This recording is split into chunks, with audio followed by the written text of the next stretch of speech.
getting simultaneous feedback from you now, and if I don't get it, I'm in trouble. If you all suddenly go, oh, I will not be able to carry on. You know, you have to have simultaneous feedback for success. Now you see the difference with the internet, don't you?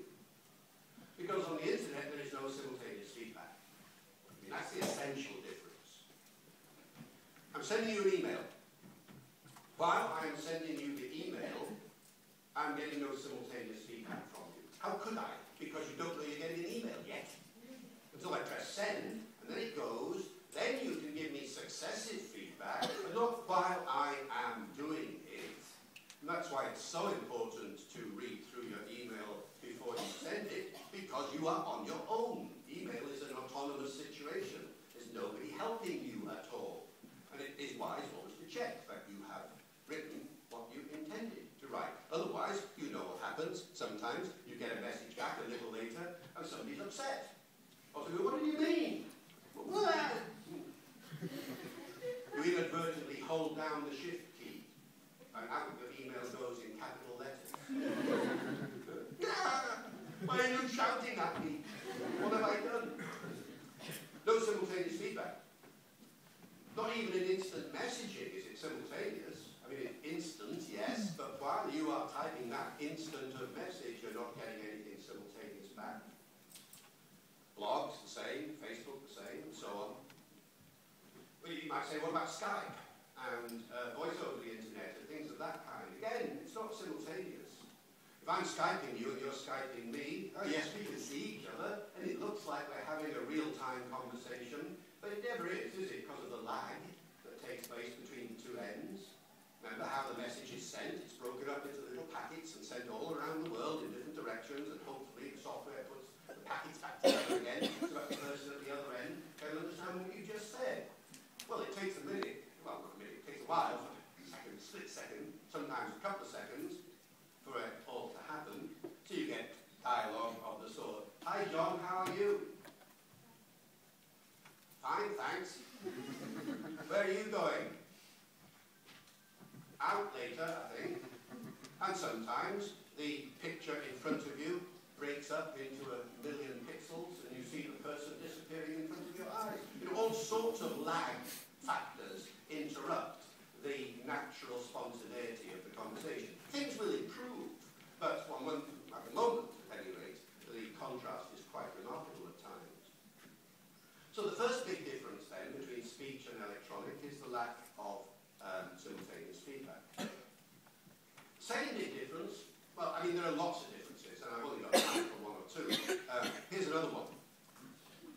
The opportunity to have multiple conversations simultaneously is really very, very strange. Now we're thinking about a chat room.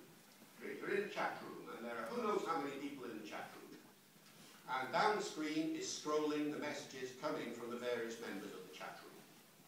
And so the first message is all about the latest James Bond film, and the next message is all about the latest Harry Potter film, and the next message is all about, oh, I don't know, some other Avatar or something.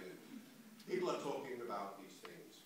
You're there watching these conversational gambits coming in from the people who are choosing to be active in the chat room. Now, you can, A, pay attention to all of them, and B, if you want, reply to all of them, depending upon your interest and your typing speed. So you can say, yeah, I thought the latest James Bond film was fantastic, send. I didn't like the Harry Potter film so much, I disagree with you there, send. Avatar, thought the effects there were fantastic, don't you all? Send, and so on. It's so natural now, one forgets just how strange that behavior is. Because it could never have happened in a traditional speech situation. It simply isn't possible to have that kind of universal attention and contribution in a multi-party setting. So, I come into a room and there are 30 people in the room. It's a cocktail party or something. There are 14 or 15 conversations going on around the room. I cannot pay attention to all of them or contribute to all of them. I could try. I could come in and say, evening, hello, yes, you're talking about the Harry Potter film. Yeah, fascinating film. I saw it. I'll tell you, hang on a second. Oh, James Bond, yeah, I know.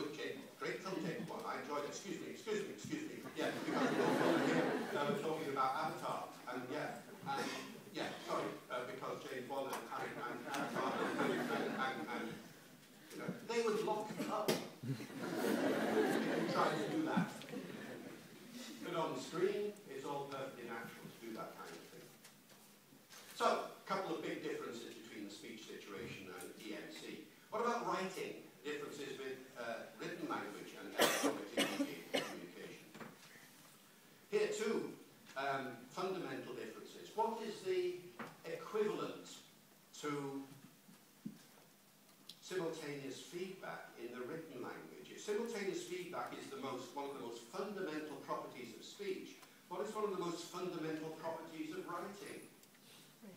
And it has to be, doesn't it, the permanence. The permanence of writing.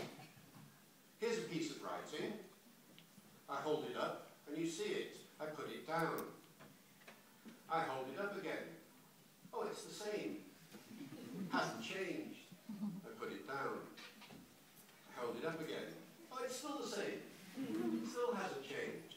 If it had changed, you would be worried. You would be thinking that they landed, with the X-Files would be called in. Writing is permanent, static. And now you see immediately a big difference with the internet. Because the internet is not permanent and it is not static. And the boundaries of texts are different. The boundary of that text is clear-cut by the edges of the page. The boundary of an internet text has no edges. Yes, there's a screen, but as you scroll down, you've no idea what the boundary is that you're going to come to. And with some of these social networking sites, for example, there is no boundary. It just goes on and on and on and on and on. You can contribute in any forum for as long as you like. Animation, I guess, is the most noticeable feature. The screen is simply not static. I call up a website, look at it, close it down. I call it up again in a few seconds. It may not be the same, because the website owner may have refreshed the page in that time. Indeed, I don't even have to close it down, do I? Do you? Because you can see in front of you, mobile language. BBC News website, headlines going across the page. Stock market results going across the bottom of the page. Advertising pop-ups jumping up at you saying, buy me, buy me, buy me, and so on. A very mobile, animated, colourful experience of a kind you've never seen in traditional writing. In traditional writing, the words do not move around. If they do, the fault is yours. You've had too much of something. Only in the world of neon advertising would you see mobile written language. And that's rather different, because if I see a sign up there flashing on and off, it's not personalized in the same way as my relationship is with my computer or my phone. But often the ads will address me personally and say, hi David, depending on what sort of cookie you've got, things like that. Hi David, why don't you buy me today? You know, but you know, the ads up there don't sort of say in Piccadilly Circus, you know, hi David, why don't you buy me today? One exception, of course, in L.A. Story. Remember Steve Martin walking along the road and the sign starts talking to him? Hey, you don't really know. Yeah. So the animated character of the internet is a big difference. Secondly, the functionality of the internet. The functionality of the internet. What is it that is the basic functional unit